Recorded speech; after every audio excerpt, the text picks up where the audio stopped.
Assalamu alaikum dostlar. Саманбайға келдім. 2-3 күндікте бір апаның видеосын шығарған едік. Үйін шипырлау керек, тәртіпке салу керек, әмде басқа да қызметлер қылу керектігін түсіндіріп өткен едім. Міне Алла разы болсын. Бір жігітіміз қоңырау етті де, шифрын берімен деді. Әме затыменен тәмелеп, және бір жігітіміз қоңырау етті де, мен өзім затларын әперсеңіз шифрлап беремен деді. Міне өдесінде тұрды. Zatlar da keldi. Hem ustamız da өз орнында жетіп келіп, шайымызды шифрлап бастап жатырды. Және сіздерге айтып өтетін достар, үйдің ішін көріңдер. Шифонер, үйден шыққан шифонерлер болса да, беріңдер, апамызға затларын салып қоюға керек болады.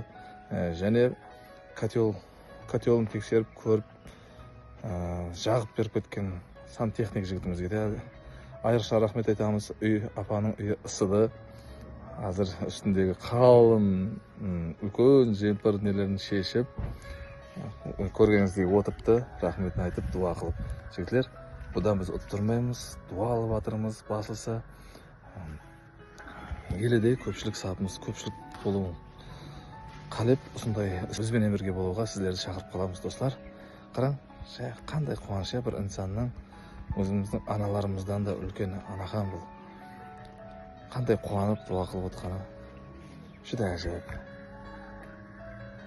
Келін, бізбенен бірге болың, біргелікте біз үлкен күшпіз деп бекар айтпаймыз. Сау саламат болыңдар, ихсан қылғанlardan, жәрдем қолын созғанlardan Алла разы болсын.